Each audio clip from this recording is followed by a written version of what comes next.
दोस्तों, आज हम बात करेंगे एक ऐसे युद्ध की जो इंडिया के इतिहास में हमेशा अमर रहेगा, द कारगिल वॉर। हमारे लड़के इतने जोश में थे। कैप्टन योगेंद्र सिंह यादव को टाइगर हिल का टाइप का 1999 में जब कारगिल की लड़ाई हो रही थी। ये कहानी है मई 1999 की, जब कारगिल की ठंडी हवाओं में एक बड़ी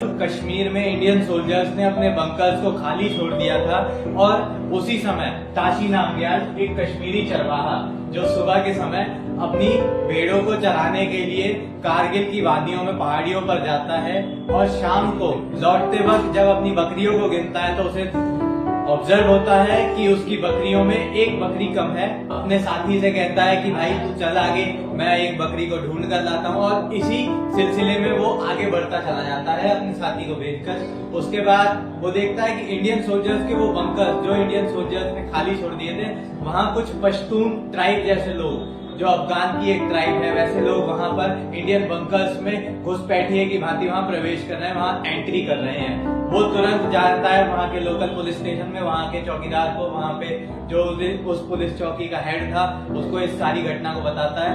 और मौके की बात यह है कि वो चौकीदार उसकी बात को हल्के में ना लेकर तुरंत अपने पास के जो स्टेशन थे वहां पे कॉल करता है, वहां से मदद मांगता है। और जब सर्वे होता है तो पता चलता है कि कारगिल की वादियों में सच में एक बड़े युद्ध की तैयारी हो रही है। और ताशी नामग्याल के इस स्टेटमेंट के बाद ही ऑपरेशन विजय की शुरुआत हुई। जब ताशी नामग्याल के इस स्टेटमेंट के तुरंत बाद इंडियन आर्मी ने उस कारगिल की लोकेशन पे स्काउट आउट किया तो नतीजे हैरत अंगेज कर देने वाले थे, पैरों के नीचे से जमीन खिसका देने वाले थे।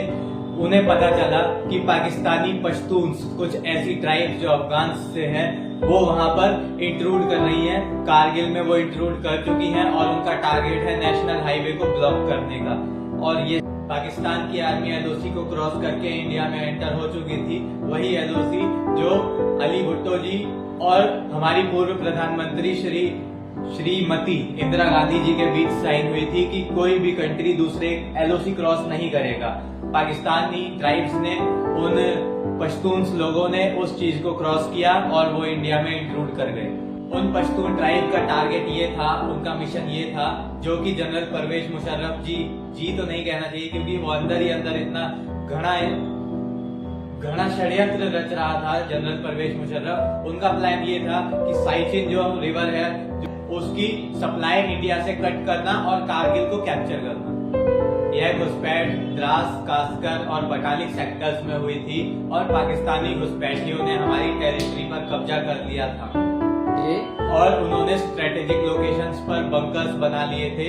और उनका मेन प्लान, जो मैं पहले भी बता चुका हूँ, कि नेशनल हाईवे 1 को ब्लॉक करना था। ये वक्त थे, ये वही पहाड़ थे जिन पर कंट्रोल करने के बाद ही वो नेशनल हाईवे 1 पर भी अपना कंट्रोल इस्टेब्लिश कर सकते थे। इसी बीच चौंका देने वाली बात यह है कि हमारे पूर्व प्रधानमंत्री अटल बिहारी वाजपेयी जी ने ठीक इसी घटना से 2 महीने पहले पाकिस्तान की यात्रा की।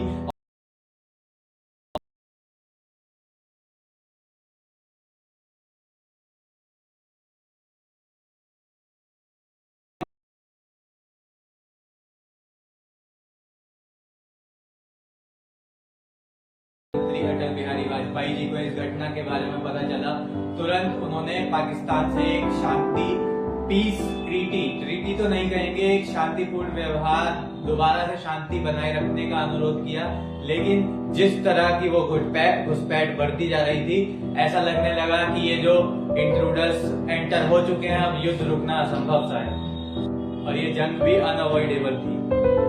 इंडियन आर्मी के सोल्जर्स को इंसिडेंट वाली जगह पर भेजा गया और यह वॉर एक नॉर्मल वॉर नहीं थी।